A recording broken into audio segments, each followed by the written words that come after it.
Part में हम लोग देखेंगे बोन्स के बारे में, उसके स्ट्रक्चर के बारे में, वो बोन्स कैसे होते हैं, कैसे बनते हैं, इसके अंदर हम बोन्स में ब्लड सेल्स भी फॉर्मेशन होता है, तो कहाँ पे फॉर्मेशन होता है। चलिए शुरू करते हैं। Bone is a living tissue that provide shape and support for the body as well as protection of some organ. Bone जो कि एक लिविंग टिश्यू है, जो कि शेप प्रोवाइड करता है, सपोर्ट प्रोवाइड करता है, उसके साथ साथ कुछ ऑर्गन्स को प्रोटेक्ट भी करता है। All the bone are often thought to be static or permanent. They are highly vascular living structure that are continuously being remodeled.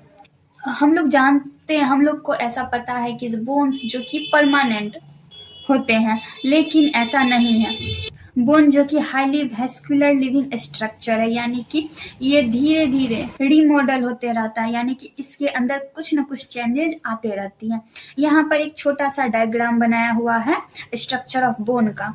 ये एक जो कि लॉन्ग बोन्स का स्ट्रक्चर है, जिसमें हम लोग देख सकते हैं अपर पार्ट जो कि प्रॉक्सिमल इंड होता है और नीचे का जो कि डिस्टल इंड होता है। इसके साथ साथ देख सकते हैं ऊपर वाला एपीफाइसिस और नीचे का पार्ट भी एपीफाइसिस होता है, और बीच में जो कि एपीफाइसिस और एपीफाइसिस के बीच में प्रेजेंट होता है वो डायाफाइसिस प्रेजेंट होता है। इसके अंदर जो कि बोन्स के अंदर कैविटी प्रेजेंट होता है, जिसको हम लोग मेडुलर कैविटी कहते हैं। एपीफाइसिस के जस्ट नीचे एक लाइन प्रेजेंट होता है, जिसको एपीफाइसियल लाइन कहते हैं, और एपीफाइसियल लाइन और डायाफाइसिस के बीच के स्ट्रक्चर को हम लोग मेटाफाइसिस कहते हैं। अब हम लोग इसके बीच का डिफरेंस देखते हैं। लॉन्ग बोन्स में मेनली दो पार्ट्स होते हैं, एपीफाइसिस और डायाफाइसिस। तो इसके बीच के डिफरेंसेस को देखते हैं।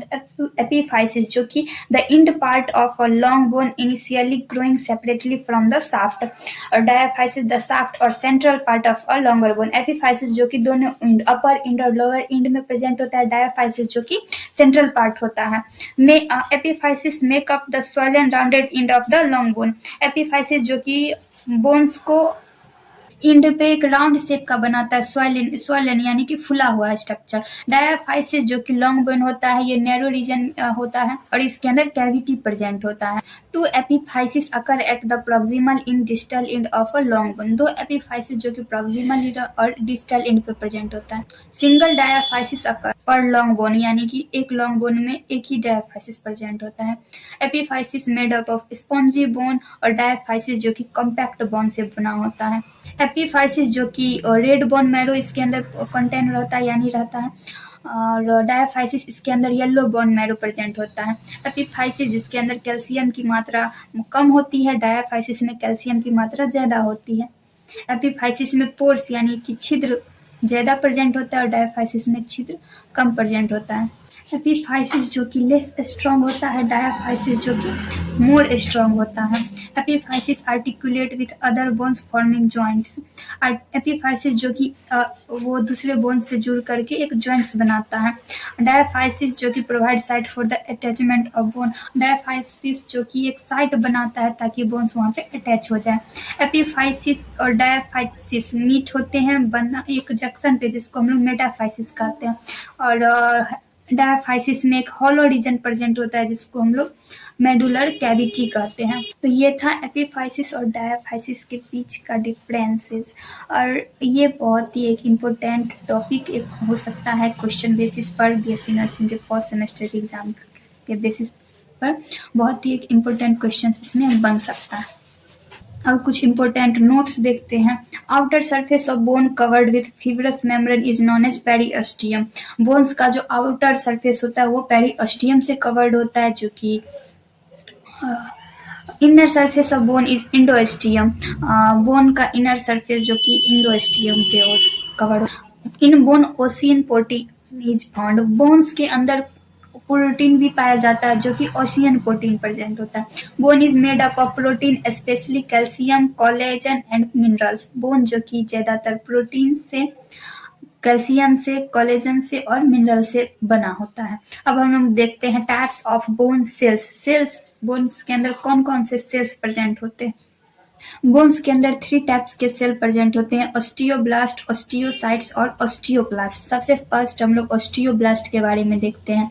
Osteoblast also known as bone forming cells. Osteoblast को बोन फॉर्मिंग सेल्स कहते हैं क्योंकि ये बोन को सेल्स को फॉर्मेशन करता है। Responsible for making new bone, repairing and remodelling, जो कि नया बोन सेल्स बनाता है, उसको रिपेयर भी करता है और उसको रीमॉडल भी करता है, उसका स्ट्रक्चर भी बनाता है।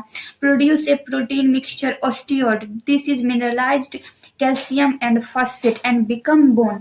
इसके अंदर एक प्रोटीन का मिक्सचर प्रेजेंट होता है जिसको ऑस्टियाइड कहते हैं, जो कि एक मिनरल का बना होता है जिसके अंदर कैल्शियम और फॉस्फेट प्रेजेंट होता है, जो कि बोन्स को फॉर्मेशन में बहुत ही हेल्प करता है।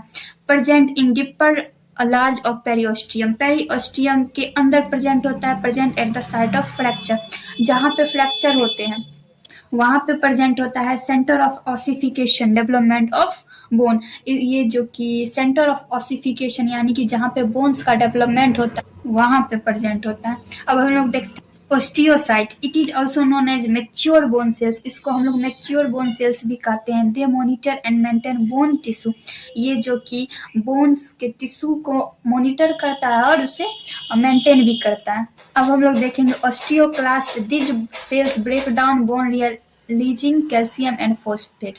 ये क्या करता है, ऑस्टियोक्लास्ट जो कि ब्रेक डाउन करने का काम करता है, यानी बोले तो ये कैल्शियम और फॉस्फेट रिलीज करके बोन सेल्स को ब्रेक करने का काम करता है। प्रेजेंट अंडर पेरिओस्टियम, ये पेरिओस्टियम के अंदर प्रेजेंट होता है। At site of old injured and connect unneeded bone, extra bone growth, यानी कि ये इंजर्ड जहाँ पे बोन में इंजरी हो जाती है वहां पे प्रेजेंट होता है, या फिर अननीडेड बोन यानी जहाँ पे बोन्स की जरूरत नहीं होती है वहां पे प्रेजेंट होता है, यानी कि जहाँ पे एक्स्ट्रा ग्रोथ हो जाता है बोन्स को वहां पे कैल्शियम और फॉस्फेट रिलीज करके उस सेल्स को ब्रेक डाउन करने के उसको शेप और स्ट्रक्चर प्रोवाइड करने में हेल्प करता है। अब हम लोग देखेंगे बोन्स के टाइप्स। 2 टाइप्स के बोन्स प्रेजेंट होते हैं, कॉम्पैक्ट बोन और स्पॉन्जी बोन। कॉम्पैक्ट बोन जो कि जिसको हम लोग कॉर्टिकल बोन भी कहते हैं। Compact bone form hard external layer of all bones are surrounded by the medullary cavity और yellow bone marrow। compact bone अभी हमने देखा डायफाइसिस में compact bones ही प्रेजेंट होते हैं, जो कि हार्ड होता है एक्सटर्नल लेयर इसका, और इसके आसपास इसके अंदर मेडुलरी कैविटी भी प्रेजेंट होता है या फिर येलो बोन मैरो प्रेजेंट होता है। The compact tissue gives their solid appearance, यानी कि वहां पे जो कॉम्पैक्ट टिश्यू होता है उसको सॉलिड अपीयरेंस देता है, यानी उसको ठोस बनाने में हेल्प करता है। It provide protection and strength of bone about 80%, ये प्रोटेक्शन में हेल्प करता है और उसके साथ साथ 80% उसको स्ट्रेंथ प्रोवाइड करता है। About 80% of total bone mass of adult skeleton, adult skeleton का लगभग 80% इसके अंदर प्रेजेंट होता है कॉम्पैक्ट बोन। अगर हम लोग कॉम्पैक्ट बोन्स का ट्रांसवर्स सेक्शन करें, यानी कि उसको अगर हम लोग काटे तो उसके अंदर क्या क्या पार्ट्स दिखेगा, तो ये जो कि लॉन्ग बोन्स का स्ट्रक्चर है, सबसे अपर पार्ट तो पेरिओस्टियम का होगा, उसके बीच को हम लोग कैंसिलियस और ट्रेबिक्यूलर बोन भी कहते हैं। और अगर स्पॉन्जी बोन को अगर हम लोग खुले आंखों से देखें, नेक्ड आई से देखें, तो जो कि एक हनी कॉम्ब की तरह दिखता है, यानी कि मधुमक्खी का जो छत्ता होता है उसकी तरह दिखता है। It is a very porous types of bone, इसके अंदर बहुत सारा छिद्र प्रेजेंट होता है। It is highly vascularized and contain red bone marrow, spongy bones के अंदर रेड बोन मैरो प्रेजेंट होता है। हम लोगों ने देखा था एपिफाइसिस जो कि स्पॉन्जी बोन्स का ही बना होता है और उसके अंदर बहुत सारे पोर्स प्रेजेंट होते हैं। स्पॉन्जी बोन जो कि एक लॉन्ग बोन के एंड पर प्रेजेंट होता है और ये टोटल बोन्स का 20% मास कंटेन करता है। कॉम्पैक्ट बोन जो कि 80 करता था और स्पॉन्जी बोन जो कि 20 करता है। और यहाँ पे एक छोटा सा स्ट्रक्चर बनाया हुआ है, microscopic structure of spongy bone, जो कि एक कॉम्ब की तरह दिखता है ट्रांसवर्स सेक्शन में।